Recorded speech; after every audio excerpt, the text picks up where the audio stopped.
तर विद्यार्थी मित्रांनो, आजपासून आपल्याला ह्या हायड्रोकार्बन चॅप्टरचा जो नेक्स्ट पार्ट आहे तो सुरू करायचा आहे.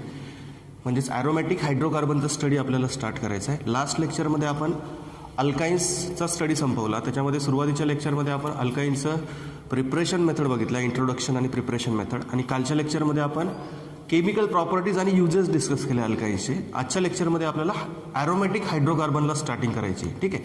मग ॲरोमॅटिक हायड्रोकार्बन म्हणजेच बेन्झिन आणि त्याचे जे काही डेरिव्हेटिव्ज असतात, बेन्झिन आणि त्याचे डेरिव्हेटिव्ह, त्यांना आपण ॲरोमॅटिक हायड्रोकार्बन्स म्हणतो. मग त्यांचं प्रिपरेशन, त्यांच्या केमिकल प्रॉपर्टीज आणि त्यांचे युजेस, हे सर्व त्याच्यामध्ये आपण शिकणार आहोत. आणि सुरुवातीला बेन्झिनचा थोडा डिटेल स्टडी आपल्याला दिलेला आहे. इंट्रोडक्टरी पार्ट जो आहे तो थोडा जास्त आहे. म्हणजेच बेन्झिन, त्याचं स्ट्रक्चर, त्याच्यानंतर त्याचे जे काही सोर्सेस आहेत, त्याच्यानंतर ॲरोमॅसिटी डिटरमाइन करण्यासाठी एक रूल वापरला जातो, तो रूल आपल्याला शिकायचा आहे, हकेल रूल. ठीक आहे. तर सुरुवातीचा इंट्रोडक्टरी पार्ट थोडा जास्त आहे, थेरॉटिकल आहे. तर तो थेरॉटिकल पार्ट आपण आज संपवण्याचा प्रयत्न करू. आणि जमलं तर प्रिपरेशन मेथडसुद्धा आहेत, छोट्या छोट्या 3च मेथड आहेत दिलेल्या फक्त. त्या 3 मेथड आजच्या लेक्चरमध्ये घेऊन टाकू. तर आजचं थोडं लेक्चर मोठं होणार आहे, शेवटपर्यंत बघत राहा. म्हणजे तुम्हाला ॲरोमॅटिक हायड्रोकार्बनचा जे काही इंट्रोडक्टरी पार्ट आहे तो चांगला समजेल. ओके. तर आपण स्टार्टिंग करू. बघा, आता आपण बघतोय आजच्या लेक्चरमध्ये ॲरोमॅटिक हायड्रोकार्बनचं introductory part. Aromatic hydrocarbons, aromatic hydrocarbons. मग ॲरोमॅटिक हायड्रोकार्बन्स म्हणजे नेमकं काय? आपण सुरुवातीला सुद्धा जेव्हा डेफिनेशन डिस्कस केली होती त्यावेळेस मी तुम्हाला सांगितलं होतं, benzene and the organic compounds which have structure and chemical properties same as benzene are called as aromatic compounds. म्हणजेच बेन्झिन आणि त्याच्यासारखे जे काही इतर कंपाऊंड्स आहेत ज्यांचं स्ट्रक्चर आणि केमिकल प्रॉपर्टी ह्या बेन्झिनसारख्याच असतात, त्यांना आपण काय म्हणतो? ॲरोमॅटिक कंपाऊंड्स म्हणतो. ओके. तर डेफिनेशन कशी लिहिली होती आपण ॲरोमॅटिक हायड्रोकार्बनची? Benzene and their derivatives which are structurally and chemically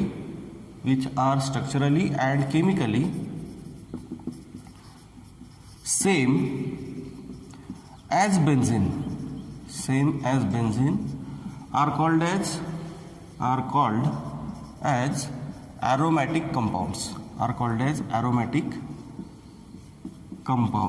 ठीक आहे. म्हणजेच बेन्झिन आणि त्याच्यासारखे जे काही इतर कंपाऊंड्स आहेत ज्यांचं स्ट्रक्चर आणि केमिकल प्रॉपर्टी ह्या बेन्झिनसारख्याच असतात, त्यांना आपण काय म्हणतो? ॲरोमॅटिक हायड्रोकार्बन्स म्हणतो किंवा ॲरोमॅटिक कंपाऊंड्स म्हणतो. ठीक आहे. मग आपण काही आता एक्झाम्पल बघू. जे काही बेसिक युनिट आहे तुमचं बेन्झिनचं ते कसं असतं? C6H6 मॉलिक्युलर फॉर्म्युला आहे आणि त्या सायक्लिक कंपाऊंडमध्ये alternate double bond, single bond असतात. म्हणजेच सिग्मा बॉन्ड आणि पाय बॉन्ड अल्टरनेट असतात. ठीक आहे. Double bond, single bond, double bond, single bond, double bond, single bond. Okay. त्यानंतर त्याचे काही डेरिव्हेटिव्ह आहेत ते बघू आपण. तर टोल्युइन अल्किल बेन्झिन म्हणता तुम्ही याला, म्हणजे त्याचं नाव येतं मिथिल बेन्झिन किंवा त्याचं जे स्पेशल नेम असतं ते असतं टोल्युइन. याचं स्पेशल नेम काय असतं स्टुडंट्स? टोल्युइन नावाने त्याला ओळखलं जातं. त्याच्यानंतर जेव्हा बेन्झिन रिंगला OH ग्रुप जोडलेला असतो तेव्हा तुम्ही त्याला म्हणता फिनॉल. काय त्याचं स्पेशल नेम? फिनॉल आहे. किंवा तुम्ही त्याला हायड्रॉक्सी बेन्झिन सुद्धा म्हणू शकता. ठीक आहे. त्याच्यानंतर एक नेक्स्ट आहे अमिनो बेन्झिन, म्हणजेच त्याला स्पेशल नेम असतं ॲनिलिन. शक्यतो या ॲरोमॅटिक कंपाऊंड जे आहेत त्यांना ठरलेले जे काही स्पेशल नेम्स आहेत त्या नावांनीच ओळखलं जातं. त्याला आपण म्हणतो ॲनिलिन किंवा अमिनो बेन्झिन सुद्धा उल्लेख केलेला असू शकतो काही ठिकाणी. ठीक आहे. शक्यतो 99.99% ॲनिलिनच त्याचा उल्लेख करतो आपण. ठीक आहे. अमिनो ग्रुप बेन्झिन रिंगला जोडलेला असतो. त्याच्यानंतर 2 बेन्झिन रिंग जर अशा ॲडजस्टंट असतील एकमेकांना, म्हणजेच अल्टरनेट सिग्मा पाय बॉन्ड जर त्याच्यामध्ये असतील, कॉन्ज्युगेशन जर असेल, तर त्याला म्हटलं जातं नॅफ्थॅलिन. हा कंपाऊंड ऐकलेला असेल तुम्ही, नॅफ्थॅलिन नाव ऐकलेलं असेल. ठीक आहे. त्याच्यानंतर बघा, जेव्हा काही कार्बोनिल ग्रुप आपण बेन्झिन रिंगला जोडतो तेव्हा त्याला कशी नाव असतात तेही बघून घेऊ आपण. जेव्हा फॉर्माइल ग्रुप जोडलेला असतो बेन्झिन रिंगला, म्हणजेच C double bond OH group जेव्हा जोडलेला असतो बेन्झिन रिंगला, तेव्हा त्याला आपण म्हणतो बेन्झाल्डिहाइड म्हणतो. ठीक आहे. बेन्झिन आणि त्याच्यामध्ये अल्डिहाइड ग्रुप आहे म्हणून बेन्झाल्डिहाइड. ठीक आहे.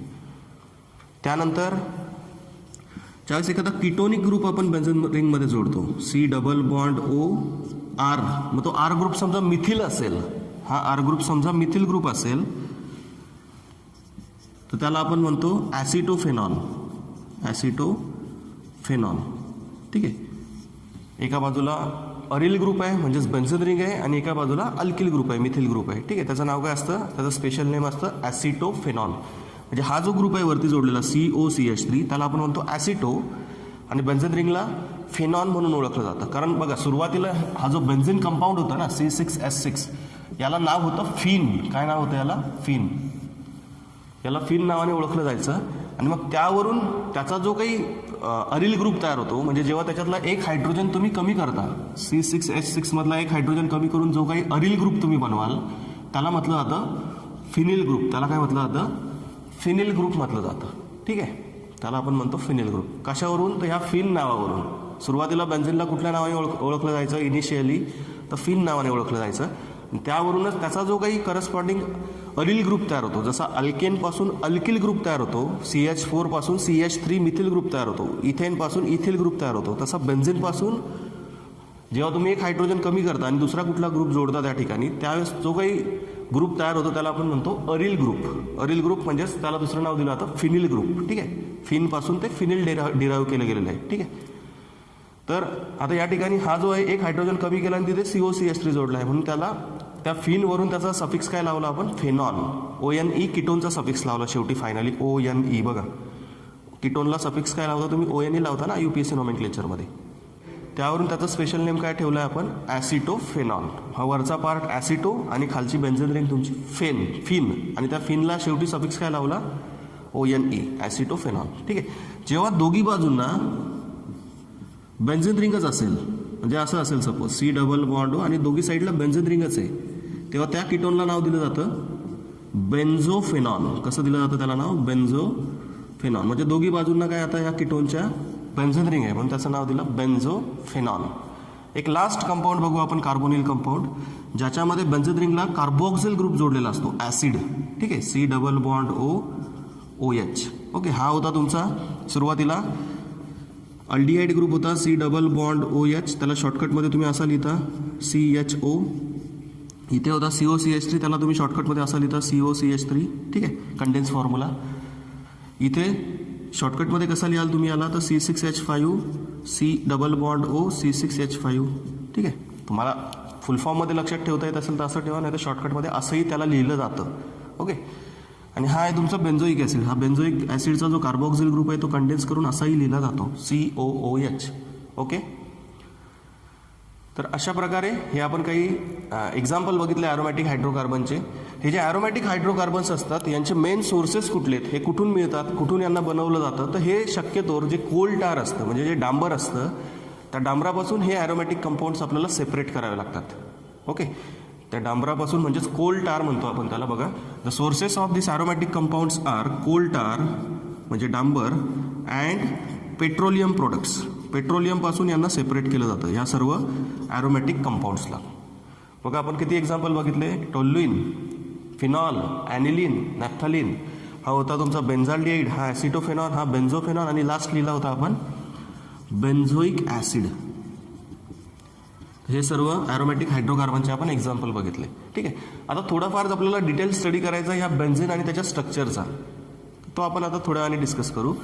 आणि एक महत्त्वाचा टॉपिक आपल्याला दिलेला आहे, distinguishing points between aliphatic compounds and aromatic compounds. आपण जे आतापर्यंत शिकलो अल्केन, अल्किन, अल्काइन्स हे सर्व ॲलिफॅटिक कंपाऊंड्स होते.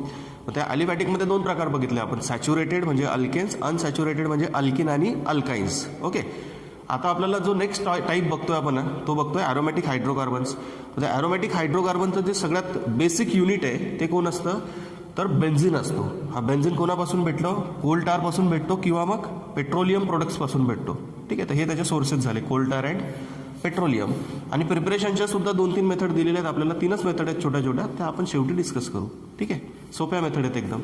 आता आपण डिस्कस करू distinguishing points between aliphatic compounds and aromatic compounds. म्हणजे जे आतापर्यंत आपण कंपाऊंड शिकलो ॲलिफॅटिक कंपाऊंड्स, सॅच्युरेटेड, अनसॅच्युरेटेड दोन प्रकारचे होते, त्यांच्यामध्ये आणि ह्या ॲरोमॅटिक हायड्रोकार्बन्समध्ये काय फरक असतो, त्यांच्यातले डिस्टिंग्विशिंग पॉईंट्स कुठले आहेत ते आपण आता समजून घेऊ. ठीक आहे, तर बघा विद्यार्थ्यांना, आपण आता डिस्टिंग्विशिंग पॉईंट डिस्कस करतोय ॲलिफॅटिक आणि ॲरोमॅटिक कंपाऊंडमधले. सुरुवातीला मी ॲरोमॅटिक कंपाऊंडचं कॉलम बनवलं आहे आणि त्याच्यानंतर ॲलिफॅटिक कंपाऊंडचं बनवलं आहे. सायमल्टेनियसली आपण दोघांना कम्पेअर करू की याच्यामध्ये काय असतं आणि याच्यामध्ये काय असतं. ठीक आहे, तर लक्षात घ्या हे जे ॲरोमॅटिक कंपाऊंड्स असतात त्याचं जे बेसिक युनिट आहे त्याचा फॉर्म्युला आपण आता जस्ट डिस्कस केला. काय आहे? C6H6. तेवढेच कार्बन ॲटम असलेला जो ॲलिफॅटिक कंपाऊंड असेल त्याचा फॉर्म्युला काय असतो लक्षात घ्या. C6H14 असतो, हेक्झेन म्हणता तुम्ही त्याला, किंवा मग C6H12 हेक्झिन असतो आणि C6H10 हा असतो तुमचा हेक्झाईन. ओके, फॉर्म्युला तुम्हाला माहिती आहे ना, अल्किन आणि अल्काईनचा. CnH2n+2 अल्केन, CnH2n अल्किन आणि CnH2n-2 अल्काईन्स. ओके, साई 12 + 2 10, म्हणजे हेक्झाईनमध्ये किती हायड्रोजन असतील तर 10 हायड्रोजन असतील. मग तुम्ही रेशो लक्षात घ्या, इथे जो कार्बन आणि हायड्रोजनचा रेशो आहे तो कसा आहे? 1:1 आहे, म्हणजे जेवढे कार्बन तेवढे हायड्रोजन आहेत. आणि याच्यामध्ये जो काही रेशो आहे तुमचा कार्बनचा तो कसा आहे? कमी आहे. कंपॅरेटिव्हली हायड्रोजनपेक्षा कार्बनचा रेशो काय आहे? कमी आहे. त्याच्यामुळे हे जे ॲरोमॅटिक कंपाऊंड्स असतात यांच्यामध्ये जे पर्सेंटेज असतं कार्बनचं ते सगळ्यात जास्त असतं. त्याच्यामुळे हे जेव्हा जळतात, यांना जेव्हा आपण जाळतो, यांचं जेव्हा कंबशन करतो तेव्हा सुटी फ्लेम प्रोड्यूस होते. काय प्रोड्यूस होते? सुटी फ्लेम, म्हणजे काजळी निघते, काळ्या कलरचा धूर निघतो जेव्हा तुम्ही ह्या ॲरोमॅटिक कंपाऊंडला जाळता तेव्हा. ॲलिफॅटिक कंपाऊंडला जाळल्यावरती तशी सुटी फ्लेम निघत नाही, कारण त्याच्यात कार्बनचं पर्सेंटेज कंपॅरेटिव्हली काय असतं? कमी असतं. म्हणून जे काही डिस्टिंग्विशिंग पॉईंट्स आहेत ते सांगतो बघा मी तुम्हाला आता. ॲरोमॅटिक कंपाऊंड्स कंटेन हाय किंवा हायर पर्सेंटेज ऑफ कार्बन. यांच्यामध्ये कार्बनचं प्रमाण जास्त असतं. They contain higher percentage of carbon. And here same this aliphatic compounds contain lower percentage of carbon. Comparison करतोय की समजा 6 कार्बन ॲटम असलेला जो बेन्झिन आहे त्याच्यामध्ये जे काही रेशो आहे तुमचा कार्बन ॲटमचा, जे काही पर्सेंटेज आहे ते कंपॅरेटिव्हली ह्या ॲलिफॅटिक कंपाऊंडमधल्या रेशोपेक्षा काय असतं? जास्त असतं. ठीक आहे, त्यानंतर हे जे ॲरोमॅटिक कंपाऊंड्स असतात ते मी तुम्हाला सांगितलं सुटी फ्लेमने बर्न होतात, म्हणजे काजळी निघते. हे जेव्हा जळतात तेव्हा काळ्या कलरचा धूर निघतो. ठीक आहे, दे बर्न विथ सुटी फ्लेम, म्हणजे जेव्हा ते जळतात तेव्हा खूप धूर निघतो, काजळी निघते. ठीक आहे, and here this aliphatic compounds burn with non sooty flame. स्वयंपाकासाठी जो तुम्ही गॅस वापरता तो जो काही गॅस असतो LPG, तो LPG जळतो तेव्हा धूर निघतो का? नाही निघत ना. ती जी फ्लेम असते त्याची त्याला म्हणता तुम्ही non sooty flame. Okay, non sooty flame. This aromatic compounds burn with sooty flame and this aliphatic compound burn with non sooty flame. समजतंय? थर्ड पॉईंट बघा. मग हे जे ॲरोमॅटिक कंपाऊंड्स असतात they are not easily attacked by oxidising and reducing agents. Okay, these aromatic compounds अक्षर थोडं लहान काढतोय, समजून घ्या. तुम्हाला नोट्स देणारच आहे मी, त्याच्यातून तुम्ही समजून घ्याल. These aromatic compounds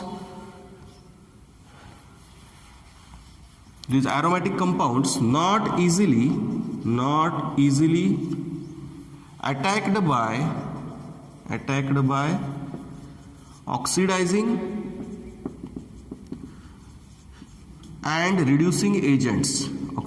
and reducing agents. Easily त्यांचं ऑक्सिडेशन किंवा रिडक्शन तुम्ही करू शकत नाही. कुठलेही रिएजंट वापरा, त्यांना ऑक्सिडाईज किंवा रिड्यूस करता येत नाही. कुठलेही ऑक्सिडायझिंग एजंट वापरा. ठीक आहे, त्यानंतर हे जे ॲलिफॅटिक कंपाऊंड्स असतात they are easily attacked by oxidising and reducing agents. त्यांचं ऑक्सिडेशन आणि रिडक्शन करणं बऱ्यापैकी सोपं असतं. कोणापेक्षा? ॲरोमॅटिक कंपाऊंड्सपेक्षा. They are easily oxidised and reduced. त्यांना तुम्ही इझिली ऑक्सिडाइज किंवा रिड्यूस करू शकता.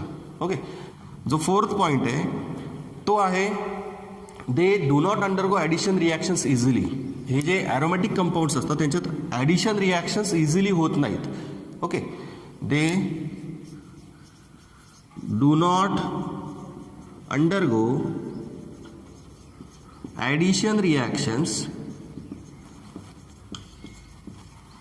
इझिली, म्हणजे यांच्यामध्ये ॲडिशन रिॲक्शन इझिली होणार नाहीत. का होणार नाहीत इझिली ते तुम्हाला पुढे जेव्हा आपण शिकू त्यावेळेस कळेल. नॉर्मल कंडिशनला normal room temperature pressure apply करून तुम्हाला त्यांच्यामध्ये ॲडिशन रिॲक्शन करता येत नाहीत. त्यांच्यामध्ये जरी डबल बॉन्ड दिसत असला बेन्झीनमध्ये आपल्याला, तरी तशा ॲरोमॅटिक कंपाऊंडमध्ये इझिली कुठल्याही ग्रुपची ॲडिशन करता येत नाही. जसं आपण आता मागे अल्किनमध्ये अल्काईनमध्ये ॲडिशन रिॲक्शन शिकलात ना तुम्ही, हायड्रोॲलोजिनेशन, हायड्रोजिनेशन, हायड्रेशन, तशा ॲडिशन रिॲक्शन ह्या ॲरोमॅटिक कंपाऊंडमध्ये इझिली होत नाहीत. Okay, they prefer substitution reactions. हे कुठल्या प्रकारचे रिॲक्शन्स प्रेफर करतात ॲरोमॅटिक कंपाऊंड्स? तर सबस्टिट्यूशन रिॲक्शन प्रेफर करतात. सबस्टिट्यूशन म्हणजे काय? जी काही तुमची बेन्झीन रिंग असेल त्या बेन्झीन रिंगमधले हायड्रोजन तुम्ही रिप्लेस करू शकता दुसऱ्या कुठल्या तरी ग्रुपने. हे जे 6 हायड्रोजन असतात ना, या 6 हायड्रोजनपैकी 1 हायड्रोजन 2 हायड्रोजन तुम्ही रिप्लेस करू शकता दुसऱ्या कुठल्या तरी ग्रुपने. सबस्टिट्यूशन करू शकता तुम्ही, हायड्रोजनला काढून दुसरा ग्रुप जोडू शकता. बट या डबल बॉन्डला काढून तिथे दुसरा कुठला ग्रुप ॲड करू शकत नाही. जसं अल्किनमध्ये आणि अल्काईनमध्ये केलं तसे ॲडिशन रिॲक्शन ॲरोमॅटिक कंपाऊंडमध्ये इझिली होत नाहीत, नॉर्मल कंडिशनला होत नाहीत. ठीक आहे, मग दे प्रेफर, हे कुठली रिॲक्शन प्रेफर करतात? मग they prefer substitution reactions. Substitution reactions शिकायचे आहेत आपल्याला पुढे ह्याच चॅप्टरमध्ये. ठीक आहे, आता चौथा पॉईंट तिकडचा आपला लिहायचा राहिला होता. हे जे ॲरोमॅटिक कंपाऊंड असतात हे ॲडिशन रिॲक्शनमध्ये पार्टिसिपेट होत नाहीत इझिली. बट ॲलिफॅटिक कंपाऊंडपैकी जे अनसॅच्युरेटेड ॲलिफॅटिक कंपाऊंड आहेत, अनसॅच्युरेटेड म्हणजेच कुठले? अल्किन आणि alkynes. Unsaturated aliphatic compounds, unsaturated aliphatic compounds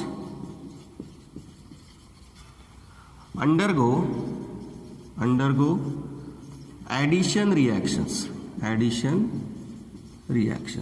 ठीक आहे, हे ॲडिशन रिॲक्शनमध्ये पार्टिसिपेट होत नाहीत किंवा पार्ट घेत नाहीत.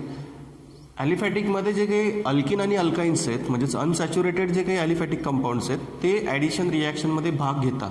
तुम्ही रिॲक्शन बघितल्या त्या आता मागच्या पार्टमध्ये. ओके, शेवटचा पॉईंट आपण याच्यासाठी लिहिला होता, they prefer substitution reaction. Here, in case of aliphatic compounds, only saturated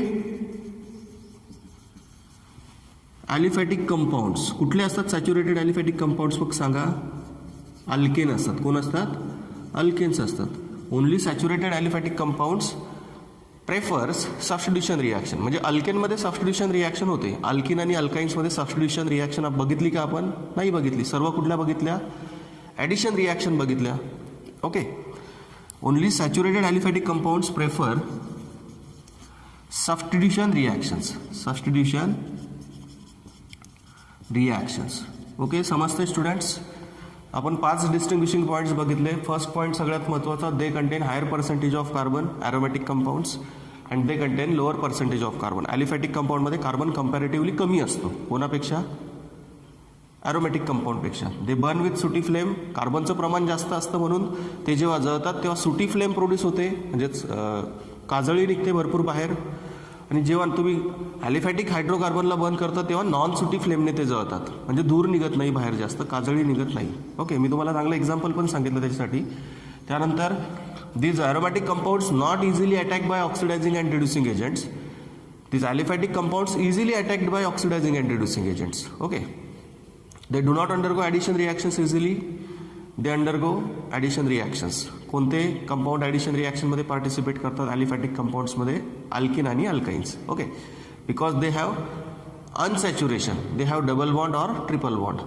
similarly here these aromatic compounds prefer substitution reactions. aromatic कंपाऊंडमध्ये कुठल्या रिॲक्शन प्रेफर केल्या जातात? तर सबस्टिट्यूशन रिॲक्शन प्रेफर केल्या जातात. म्हणजे कुठला तरी एखादा हायड्रोजन काढून त्या ठिकाणी तुम्ही दुसरा ग्रुप जोडू शकता, त्याला तुम्ही म्हणता substitution reaction. Okay, here in case of aliphatic hydrocarbons substitution reactions prefer only by saturated hydrocarbons, saturated aliphatic compounds. मग सॅच्युरेटेड हायड्रोकार्बन कुठले? अल्केन्स. ओके, अल्किन आणि अल्काइनमध्ये ॲडिशन रिॲक्शन होतात बट सबस्टिट्यूशन रिॲक्शन होत नाहीत. तर असे आपण टोटल 5-5 पॉईंट बघितले दोघांमधले डिस्टिंग्विशिंग पॉईंट्स. आता पुढे आपल्याला बघायचं आहे पुढचा टॉपिक जो आपल्याला डिस्कस करायचा आहे, स्ट्रक्चर ऑफ बेन्झिन. आपल्याला बेन्झिनचं स्ट्रक्चरचं डिटेलमध्ये स्टडी करायचं आहे की कशा प्रकारे त्याचं स्ट्रक्चर असतं, कोणी त्याचं स्ट्रक्चर डिराईव्ह केलं, त्याचं स्टॅबिलिटी कशी गेन करतो तो त्याच्या स्ट्रक्चरमध्ये. ठीक आहे, तो स्टॅबिलिटी कशी अटेंड करतो. त्याच्यानंतर ॲरोमॅटिक कॅरेक्टर डिटरमाइन करण्यासाठी कुठला रूल वापरला जातो तर ते आपल्याला आता समजून घ्यायचं आहे. ठीक आहे, तर बघा स्टुडंट्स, आपण आता डिस्कस करतोय स्ट्रक्चर ऑफ बेन्झिन. आपण बेन्झिनचं स्ट्रक्चर बघू. Structure of benzene. फॉर्म्युला काय असतो त्याचा, मॉलिक्युलर फॉर्म्युला C6H6. ओके, म्हणजे तिथं जे काही त्याचा फॉर्म्युला जो आहे तो फॉर्म्युलाच आपल्याला काय सांगतो की याच्यामध्ये कार्बनचं पर्सेंटेज कसं असतं, एकदम जास्त असतं. Okay, its formula indicates high percentage of carbon, that is high degree of unsaturation. जर कार्बन जेवढे तेवढेच हायड्रोजन आहेत तर याच्यामध्ये जे काही अनसॅच्युरेशनचं पर्सेंटेज असेल ते कसं असेल, जास्त असेल. ठीक आहे, मग याचं जे स्ट्रक्चर आहे ते डिराईव्ह केलं होतं सगळ्यात अगोदर Kekule's derive structure of benzene. Kekule's structure of benzene आपण डिस्कस करतो आता. Kekule's benzene structure. सगळ्यात आधी ह्या सायंटिस्टने बेन्झिनचं स्ट्रक्चर बनवलं आणि तेच स्ट्रक्चर आपण आजही वापरतोय बेन्झिनला लिहिण्यासाठी. ओके, त्यांनी स्ट्रक्चर बनवलं बेन्झिनचं, असं बनवलं बघा. कार्बन घेतले 6, कारण त्याच्या फॉर्म्युल्यामध्ये 6 कार्बन आहेत ना, असे 6 कार्बन घेतले. 6 सिंगल बॉन्डने जोडून घेतलं आणि मग जर हायड्रोजन पण 6च आहेत त्याच्यामध्ये तर प्रत्येक कार्बनला एक हायड्रोजन असेल. ओके, प्रत्येक कार्बनला एक हायड्रोजन असेल. मग प्रत्येक कार्बनची व्हॅलन्सी सॅटिस्फाय करायसाठी काय केलं त्यांनी, अल्टरनेट डबल आणि सिंगल बॉन्ड त्याच्यामध्ये ॲड केले. Double bond single bond, double bond single bond, पुन्हा डबल बॉन्ड. तर असं त्यांनी हे बेन्झिनचं स्ट्रक्चर बनवलं. ठीक आहे, त्यानंतर त्याला समजा आपण आता सध्याच्या ह्या स्ट्रक्चरला सध्या आपण कोणत्या फॉर्मॅटमध्ये लिहितो, मग या फॉर्मॅटमध्ये लिहितो, बॉन्डलाईन फॉर्म्युल्यामध्ये. कार्बन आणि हायड्रोजन दाखवत नाही. ठीक आहे, आपल्याला माहिती आहे की प्रत्येक कार्बनला डबल बॉन्ड आहे एका बाजूने आणि एका बाजूने सिंगल बॉन्ड आहे आणि परत प्रत्येक कार्बनला काय जोडलं आहे, हायड्रोजन जोडलं आहे. ठीक आहे, तेव्हाच तो C6H6 फॉर्म्युला दाखवेल ना. त्याचं जे काही रेझोनन्स स्ट्रक्चर असतं बघा, मग हा जो बेन्झिन असतो ना, हा बेन्झिन स्टॅबिलिटी कशी अटेंड करतो, this benzene attend stability by delocalisation of electrons. Delocalisation करतो इलेक्ट्रॉनचं, एका जागेवरून दुसऱ्या कार्बनवरती त्या इलेक्ट्रॉनला डिलोकलाइज करतो. म्हणजे बघा, हे मधले 2 पाय इलेक्ट्रॉन इकडे डिलोकलाइज होतील, हे पाय इलेक्ट्रॉन ह्या 2 कार्बनच्या मध्ये डिलोकलाइज होतील आणि हे पाय इलेक्ट्रॉन इथे मध्ये 2 कार्बनच्या मध्ये डिलोकलाइज होतील. म्हणजेच या प्रोसेसला आपण म्हणतो डिलोकलायझेशन. डिलोकलायझेशन ऑफ इलेक्ट्रॉन्स ऑपरेटिंग व्हाया पाय बॉन्डेड सिस्टम. याच्यामध्ये पाय बॉन्ड आहेत ना, अल्टरनेट पाय बॉन्ड आहेत बघा. कॉन्ज्युगेशन आहे, double bond single bond, double bond single bond, double bond single bond. मग ह्या सिस्टमला आपण म्हणतो कॉन्ज्युगेटेड सिस्टम. कॉन्ज्युगेटेड सिस्टम म्हणजे ज्या सिस्टममध्ये alternate double single double single double single bond असतात तशा सिस्टमला म्हटलं जातं कॉन्ज्युगेटेड सिस्टम. मग अशा कॉन्ज्युगेटेड पाय बॉन्डेड सिस्टममध्ये जे काही इलेक्ट्रॉन डिलोकलायझेशन होतं त्यालाच आपण म्हणतो रेझोनन्स इफेक्ट.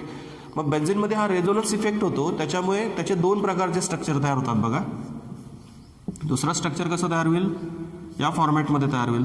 ओके, असं त्याचं दुसरं स्ट्रक्चर तयार होईल. हे इलेक्ट्रॉन पुन्हा फिरतच राहतात ना असे, पुन्हा हे इलेक्ट्रॉन इकडे येतील, हे इलेक्ट्रॉन इथं जातील, हे इलेक्ट्रॉन इथं जातील, पुन्हा कोणतं स्ट्रक्चर तयार होईल तर हे स्ट्रक्चर तयार होईल. मध्ये जो काही मी ॲरो दिला त्यासाठी, तो ॲरो कसा दिला आहे, इंटर कन्व्हर्टिबलचा ॲरो दिलेला आहे. म्हणजे हे स्ट्रक्चर याच्यात कन्वर्ट होईल, हे स्ट्रक्चर पुन्हा याच्यात कन्वर्ट होईल. अशा प्रकारे due to this resonance effect benzene get stability. हे इलेक्ट्रॉन डिलोकलाइज होत राहतात आणि त्याच्यामुळे बेन्झिनला काय भेटते, स्टॅबिलिटी भेटते. मग ह्या दोघी रेझोनन्स स्ट्रक्चरला किंवा कॅनॉनिकल स्ट्रक्चरला आपण काय करतो, एकत्र करतो आणि या बेन्झिनचं हायब्रिड स्ट्रक्चर ड्रॉ करतो. ते हायब्रिड स्ट्रक्चर कसं असतं, असं असतं. तर बेन्झिनमध्ये डायरेक्टली मध्ये काय करतो, गोल देतो आपण. त्याचा अर्थ काय की हे जे पाय इलेक्ट्रॉन आहेत बेन्झिन रिंगमधले, हे काय असतात, सतत गोल गोल फिरत असतात. त्याच्यामुळे बेन्झिनचं स्ट्रक्चर शॉर्टकटमध्ये लिहिताना बऱ्याच वेळा आपण आता पुढे असं लिहत जाऊ. This structure is resonance hybrid structure of benzene. हे जे स्ट्रक्चर इथं लिहिलं मी, याला काय म्हणतो आपण, resonance hybrid structure, resonance hybrid structure of benzene. Okay, resonance hybrid structure of benzene. आणि हे जे 2 स्ट्रक्चर आपण असे दाखवतो ज्यांच्या थ्रू बेन्झिन स्टॅबिलिटी अटेंड करतो, त्या स्ट्रक्चरला म्हटलं जातं resonance structures of benzene. Resonance or contributing, 3 प्रकारची नावं त्याला आपण देतो, contributing or canonical structures of benzene. या स्ट्रक्चरला काय म्हटलं जातं, बेन्झिनच्या कॅनोनिकल स्ट्रक्चर्स किंवा कॉन्ट्रीब्युटिंग स्ट्रक्चर्स किंवा साधा सोपा शब्द आपला resonance structures of benzene. Okay, तर अशा फॉर्मॅटमध्ये आपण बेन्झिनचं स्ट्रक्चर लिहितो. हे जे स्ट्रक्चर बनवलं हे कोणी डिराईव्ह केलं सुरुवातीला बेन्झिनचं स्ट्रक्चर, तर केक्युल नावाच्या सायंटिस्टने डिराईव्ह केलं. ठीक आहे, त्याचा खूप मोठा रोल आहे. बेन्झिनच्या स्ट्रक्चरमध्ये सर्व कार्बन आणि सर्व हायड्रोजन एकाच प्लेनमध्ये असतात. कसे असतात, तर एकाच प्लेनमध्ये असतात. सर्व कार्बन आणि हायड्रोजन जे असतात बेन्झिनचे ते काय असतात, एकाच प्लेनमध्ये असतात. जसं मी या फळ्यावरती जे काही लिहिलेलं आहे आता ते सर्व त्या फळ्याच्या प्लेनमध्ये आहे. समोर काही दिसत नाही आपल्याला किंवा बॅक साईडला काही दिसत नाही आहे फळ्याच्या. सर्व कसं आहे, जे लिहिलेलं आहे ते सर्व या फळ्याच्या प्लेनमध्ये आहे, समांतर आहे सर्व त्या फळ्याला, या भिंतीला समांतर आहे सर्व. ठीक आहे, समजते काय सांगायचं आहे मला. हे सर्व जे काही ग्रुप असतात बेन्झिनमध्ये हे सर्व ग्रुप काय असतात, एकाच प्लेनमध्ये असतात. त्या बेन्झिनच्या प्लेनमध्ये सर्व ग्रुप असतात, समांतर असतात सर्व ग्रुप एकमेकांना. आणि हा जो काही बॉन्ड अँगल असतो, मग तो बॉन्ड अँगल तुम्ही 2 कार्बन कार्बन मधला घ्या किंवा कार्बन हायड्रोजन मधला घ्या. हा बॉन्ड अँगल काय असतो, तो 120 डिग्री असतो. काय असतो, हा सर्व ग्रुपमधला जो बॉन्ड अँगल असतो तो काय असतो, 120 डिग्री असतो बेन्झिन स्ट्रक्चरमध्ये. ओके, बेन्झिनच्या स्ट्रक्चरमध्ये. समजतंय. आपण आता नेक्स्ट बघणार आहोत Huckel rules to determine aromaticity of aromatic compounds. Okay, एखादा कंपाऊंड ॲरोमॅटिक आहे का नॉन ॲरोमॅटिक आहे हे डिटरमाइन करण्यासाठी आपण हा हकेल रूल वापरतो. मग हकेल रूल काय सांगतो नेमकं ते बघा. This rule states that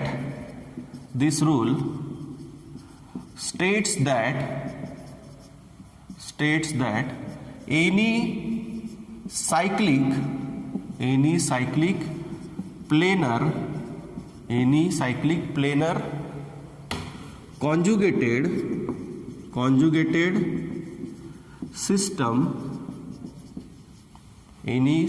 planar conjugated system containing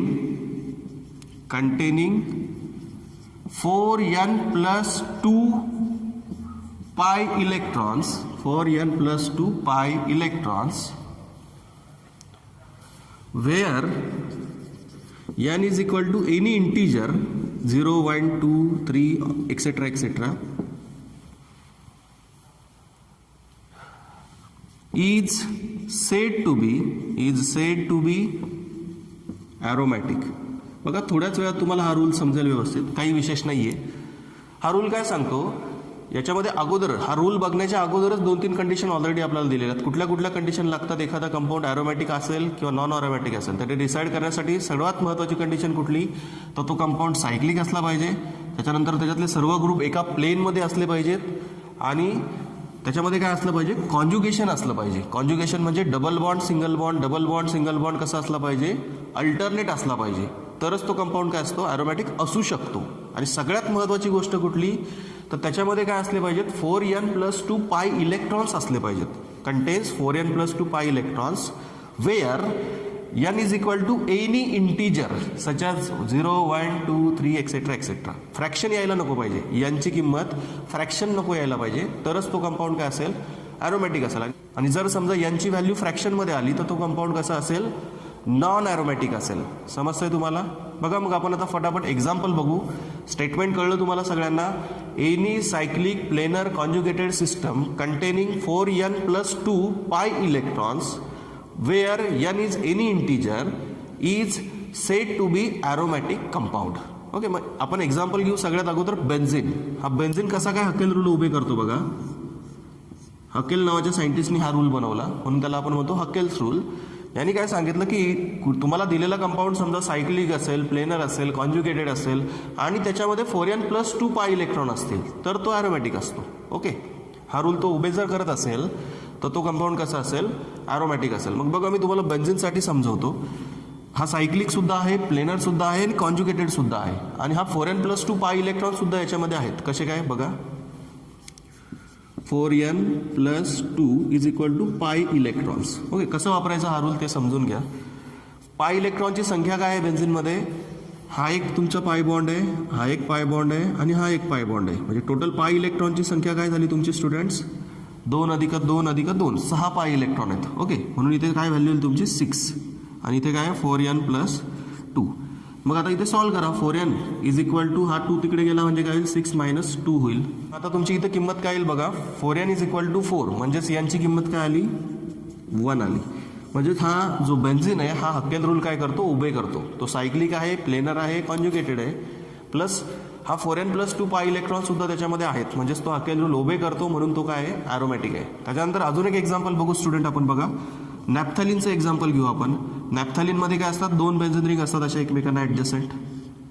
त्याच्यामध्ये काय असतं, कॉन्जुगेशन असतं. बघा तुम्ही नीट बघा, याच्यामध्येही 3 पाय इलेक्ट्रॉन आहेत, 3 पाय बॉन्ड आहेत, याच्यामध्येही 3 पाय बॉन्ड आहेत, याच्यामध्येही 3 पाय बॉन्ड आहेत कॉन्जुगेटेड सिस्टममध्ये. कसे काय, हा डबल बॉन्ड, सिंगल बॉन्ड, हा डबल बॉन्ड, हा सिंगल बॉन्ड. ओके, हा डबल बॉन्ड, हा सिंगल बॉन्ड.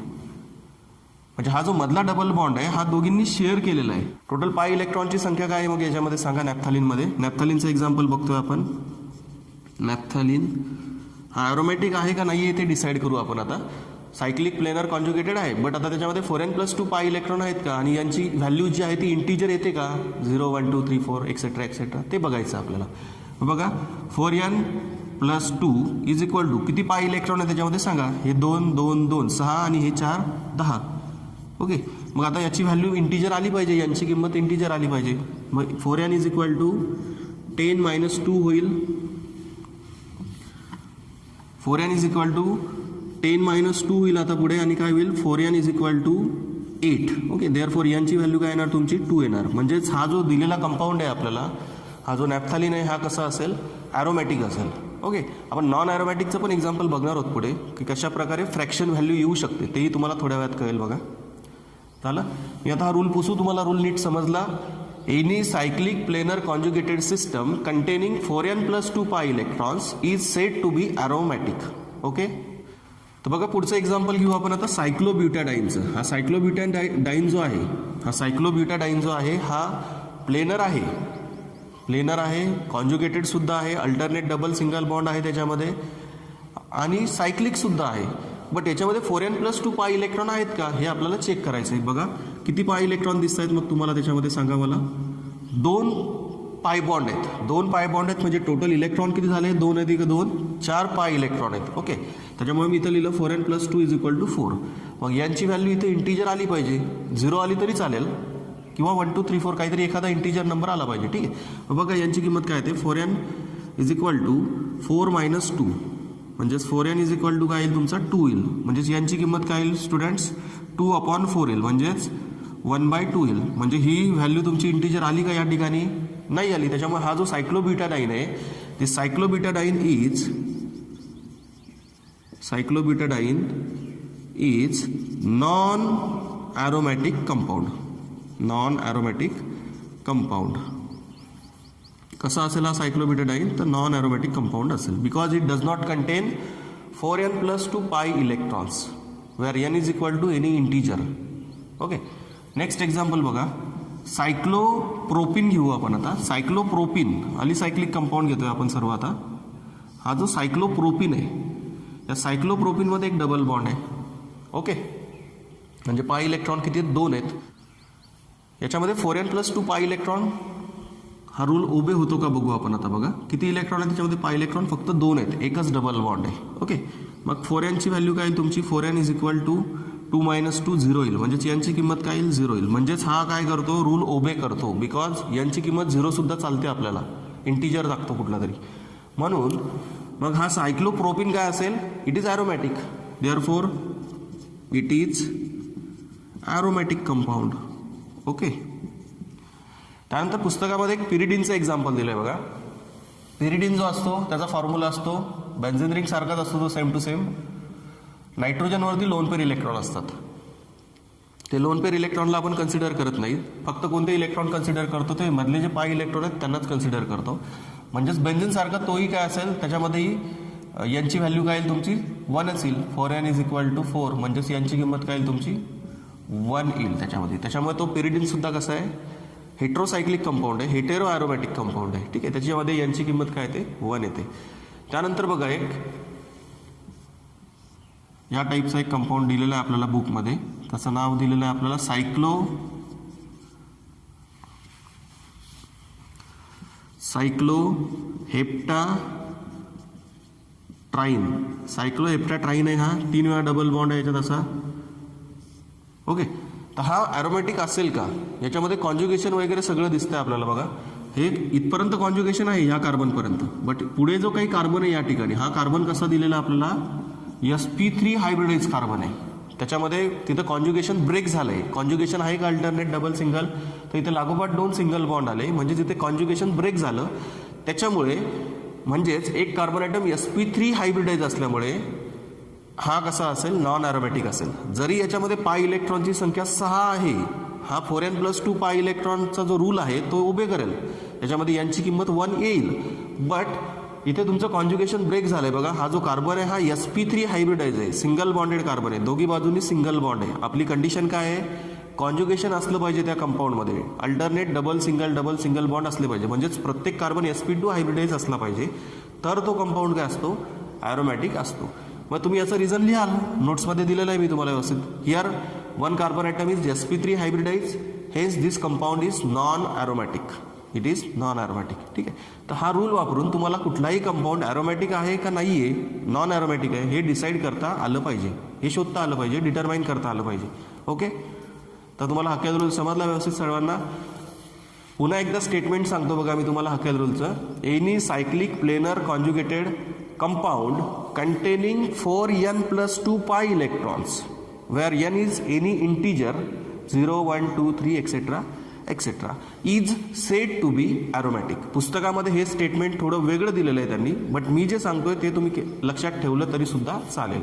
कुठलं statement, any cyclic planar conjugated compound containing 4n+2 pi electrons is said to be aromatic compound. Okay, आता नेक्स्ट आपल्याला discuss करायचं आहे students. Next topic आपण बघू आता, preparation of aromatic hydrocarbons. Okay, preparation of aromatic hydrocarbons. प्रिपरेशनमध्ये बघा, हे जे ॲरोमॅटिक कंपाऊंड्स आहेत हे सर्व ॲरोमॅटिक कंपाऊंड्स त्या कोल टारपासून मिळवले जातात. डांबरापासून त्यांना सेपरेट केलं जातं, कोल टार म्हणतो आपण त्याला, किंवा पेट्रोलियम प्रोडक्ट्सपासून त्यांना सेपरेट केलं जातं डिस्टिलेशन, फ्रॅक्शनल डिस्टिलेशन मेथड्स वापरून. ओके, तर बघा स्टुडंट्स, आपण नेक्स्ट टॉपिकला सुरुवात करतोय आता. 3 छोट्या मेथड आहेत, इथे सायमल्टेनियसली बोर्डवरती होऊन जातील तुमच्या त्या तिघी मेथड. फक्त रिॲक्शन डिस्कस करतोय, थेरॉटिकल एक्सप्लेनेशन तुमच्या नोट्समध्ये आहे आणि मी सुद्धा तुम्हाला आता समजावून सांगेल लिहिता. ठीक आहे, तर बघा स्टार्ट करू आपण. Preparation of benzene. हा बेन्झिन कसा तयार केला जातो, तर त्याची फर्स्ट मेथड, सगळ्यात पहिली मेथड आपण कालच डिस्कस केली होती, बाय पॉलिमरायझेशन ऑफ ॲसिटिलिन किंवा बाय ट्रायमरायझेशन जरी म्हटलं तरी चालेल, कारण 3 मॉलिक्यूल आपण ॲड करतो ना, ॲसिटिलिनचे 3 मॉलिक्यूल एकमेकांमध्ये ॲड करतो, 3 म्हणून ट्रायमरायझेशन, पॉलिमरायझेशन नाही. ठीक आहे, बाय ट्रायमरायझेशन ऑफ ॲसिटिलिन. ॲसिटिलिन म्हणजेच तुमचा जो फर्स्ट अल्काईन असतो ना, इथाईन, तो इथाईन. लक्षात घ्या, जेव्हा तुम्ही ह्या इथाईनचे 3 मॉलिक्यूल एकमेकांमध्ये ॲड करता, CH ट्रिपल बॉन्ड CH आणि CH ट्रिपल बॉन्ड CH, असे 3 ॲसिटिलिन मॉलिक्यूल जेव्हा तुम्ही रेड हॉट आयरन ट्यूबमधून पास करता, रेड हॉट आयरन ट्यूब 873 केल्विनपर्यंत त्याला हिटिंग केलेलं असतं, आणि जेव्हा तशा रेड हॉट आयरन ट्यूबमधून तुम्ही जेव्हा ॲसिटिलिन गॅस पास कराल, तेव्हा त्याचं कन्व्हर्जन डायरेक्टली कशामध्ये होतं, तर बेन्झिनमध्ये होतं. Double bond single bond, double bond single bond, double bond single bond. ठीक आहे, कसं झालं हे बघा. मग हे 3 ॲसिटिलिन मॉलिक्यूल ट्रायमराईज होतात, म्हणजे 3 एकमेकांमध्ये ॲड होतात. कसे ॲड होतात, तर लक्षात घ्या, हा ट्रिपल बॉन्ड इथं जाईल सिंगल बॉन्ड तयार करायला, हा ट्रिपल बॉन्ड या 2 कार्बनच्या मध्ये सिंगल बॉन्ड तयार करेल, आणि हा ट्रिपल बॉन्ड या 2 कार्बनच्या मध्ये सिंगल बॉन्ड तयार करेल. म्हणजेच मग काय होईल, याच्यामध्ये ट्रिपलचा डबल बॉन्डमध्ये कन्व्हर्जन होईल, आणि तो एक बॉन्ड जो तुम्ही शिफ्ट केला तो काय करेल, कार्बन कार्बन सिंगल बॉन्ड तयार करेल. म्हणजेच या ठिकाणी तुमचं काय तयार होईल, बेन्झिन तयार होईल. Okay, acetylene on trimerization by heating with red hot iron tube at about 873 Kelvin gives benzene product. मग एक्सप्लेनेशन कसं लिहाल तुम्ही शॉर्टकटमध्ये, when acetylene heated, when याचं एक्सप्लेनेशन कसं लिहिता येईल मग तुम्हाला बघा, when acetylene passed through red hot iron tube at about 873 Kelvin gives benzene. Okay, अशा प्रकारे तुम्ही एक्सप्लेनेशन लिहू शकता. त्यानंतर आपण बघू second method for preparation of benzene. तर छोट्या मेथड आहेत, काही विशेष नाही आहे, लगेच समजतील तुम्हाला. कळली तुम्हाला ही मेथड. ॲडिशन झाली सिम्पली 3 ॲसिटिलिन मॉलिक्यूलचे एकमेकांमध्ये आणि बेन्झिन तयार झाला. ठीक आहे, नेक्स्ट मेथड बघू बघा आपण आता. From sodium benzoate, from sodium benzoate. Okay, दुसरी मेथड जी आहे त्याच्यामध्ये आपण सोडियम बेन्झोएट पासून काय बनवणार आहोत, बेन्झीन बनवणार आहोत. मग सोडियम बेन्झोएट म्हणजे कुठला कंपाऊंड असतो बघा, हा प्रिझर्वेटिव्ह म्हणून वापरला जातो. हा जो कंपाऊंड आहे हा ॲज अ प्रिझर्वेटिव्ह म्हणून वापरला जातो. तुम्ही जे काही घरी पदार्थ बनवता, काही काही पदार्थ त्यांच्यामध्ये ॲज अ प्रिझर्वेटिव्ह म्हणून याच्या पावडरचा यूज केलेला असतो, सोडियम बेन्झोएटचा. याचं स्ट्रक्चर असं असतं बघा, C double bond O minus Na+. म्हणजेच बेन्झोइक ॲसिड जो आपण मगाशी स्ट्रक्चर बघितलं, बेन्झोइक ॲसिड कसा असतो, सी डबल बॉन्ड OH असतो. त्याचे सोडियम सॉल्ट येते, म्हणजे त्याच्यातला हायड्रोजन रिप्लेस केला आपण कशाने, सोडियमने. कसा बनतो, काय बनतो हे पुढे शिकणार होतो आपण. रिॲक्शन जेव्हा पुढे पुढे येत जातील तसं तसं तुम्हाला हे सॉल्ट सुद्धा कसे तयार होतात हे सुद्धा कळेल. ठीक आहे. तर ह्या बेन्झोइक ॲसिडपासून हा सोडियम सॉल्ट बनवलेला असतो त्याचा, म्हणून त्याला म्हटलं जातं सोडियम बेन्झोएट. ओके, काय नाव लिहिलं मग त्याचं, सोडियम बेन्झोएट. मग जेव्हा आपण या सोडियम बेन्झोएटला सोडा लाईम सोबत हीट करतो, when this sodium benzoate heated with soda lime, then we get benzene product. Decarboxylation takes place to give benzene ring. बघा, थोड्या रिॲक्शनला तुम्हाला आता सुरुवात झाली आहे, थोडंसं कठीण वाटत असेल, पण नीट लक्ष द्या, काही विशेष नाही आहे. या सोडियम बेन्झोएटला जेव्हा आपण सोडा लाईम सोबत हिटिंग करतो त्यावेळेस याचं डिकम्पोजिशन होतं, याच्यातून CO2 गॅस बाहेर पडतो आणि काय तयार होतं, बेन्झीन तयार होतं. म्हणजे या कार्बनवरती जो तुमचा ग्रुप जोडलेला होता हा पूर्णचा पूर्ण ग्रुप काय होईल, निघून जाईल. कोणासोबत, ह्या एवढ्या पार्टसोबत. आणि इथला जो हायड्रोजन आहे तुमचा NaOHचा तो तुम्ही इथं जोडून द्याल बेन्झीन रिंगला.